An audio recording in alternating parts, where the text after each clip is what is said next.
Hello বন্ধুরা, সবাই কেমন আছো? আশা করি সবাই ভালো আছো। তো আমি আজকে বানাচ্ছি খিচুড়ি, সেদ্ধ চালের খিচুড়ি।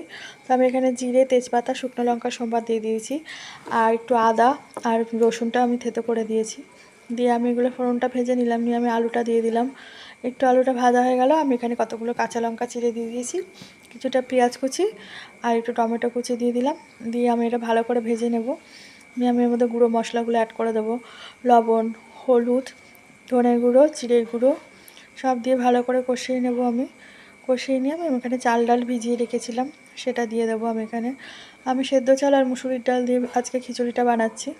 তো আমি আমাদের সব কিছু ভালো করে ভেজে নিলাম। ভাজা হয়ে গেছে, আমি জল ঢেলে দিলাম, দিয়ে আমি এটা ঢেকে নেব। তো বন্ধুরা, এইভাবে কে কে খিচুড়ি বানিয়ে খাও অবশ্যই জানাবে। খুব সুন্দর লাগে এইভাবে খিচুড়ি খেতে। অবশ্যই অনেকেই বানিয়ে খায় এরকমভাবে। তো আমি এইভাবে আজকে বানালাম, তো খুব ভালো হয়েছিল খিচুড়িটা খেতে। তো দেখো, আমার খিচুড়িটা অলমোস্ট কমপ্লিট। বন্ধুরা, আমার ভিডিওগুলো ভালো লাগলে অবশ্যই লাইক, কমেন্ট, শেয়ার করবে। আমার চ্যানেলটি সাবস্ক্রাইব করে দিয়ে আমার পাশে থাকবেন।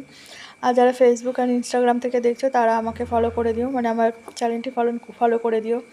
আর কোনো ভুলচুক হলে অবশ্যই ক্ষমা করে দিও। তো আমার খিচুড়িটা দেখো পুরো কমপ্লিট। আমি এর মধ্যে একটু ভাজা জিরের গুঁড়ো দিয়ে দিয়েছিলাম, ভাজা জিরে ধনের গুঁড়ো আর একটু ঘি দিয়েছিলাম। তো আমার হয়ে গেছে। আমি এখানে খিচুড়ির সাথে চিকেন কষা বানাবো। তো আমি এখানে পেঁয়াজটা ভেজে নিলাম ভালো করে। পেঁয়াজ ভাজার মধ্যে লবণটা দিয়ে দিয়েছি যাতে পেঁয়াজটা একটু নরম হয়ে যায়। তো আমি এর মধ্যে টমেটোগুলো এবার দিয়ে দেবো। আমি টমেটোগুলোর মধ্যে দিয়ে দিলাম, দিয়ে আমি এটা ভালো করে কষিয়ে নেবো। একটু ঢেকে দেবো যাতে টমেটোগুলো, পেঁয়াজগুলো একটু নরম হয়ে যায়। তো আমি ঢেকে দিয়েছি। তো আমার ঢাকনাটা খুলে নিলাম। তো দেখো, আমার পেঁয়াজ আর টমেটোগুলো ভালো নরম হয়ে গেছে। আমি এর মধ্যে সব গুঁড়ো মশলাগুলো অ্যাড করে দেবো আস্তে আস্তে। এখানে দিয়ে দিলাম আমি আদা, পেঁয়াজ, রসুন থেতো করে নিয়েছিলাম, জাস্ট পেস্ট করিনি, এইভাবে করলে ভাল লাগে খেতে। তো দেখো, আমি এটা ভালো করে কষিয়ে নিলাম। নিয়ে এবার গুঁড়ো মশলাগুলো আমি আস্তে আস্তে দিয়ে দেবো এর মধ্যে। তো কত সুন্দর কষানো হয়ে গেছে দেখো, পুরো ভালোভাবে কষে তেলও ছেড়ে দিয়েছে। তো জিরের গুঁড়ো, ধনের গুঁড়ো, লঙ্কার গুঁড়ো, হলুদ গুঁড়ো সব দিয়ে ভালো করে কষিয়ে নেব।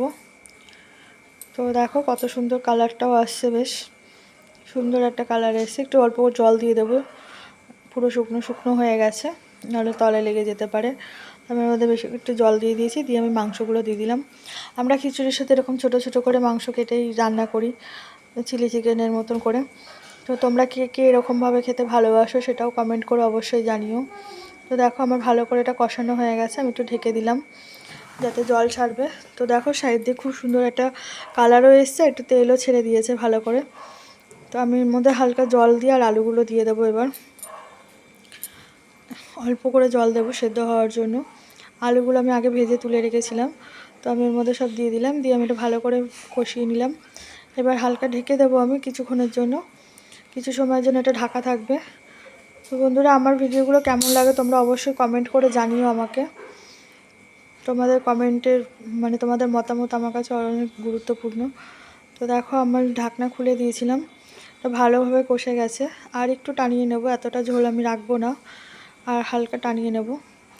তো দেখো, আমার এটা রেডি। কেমন লাগলো সবাই জানিও। টাটা।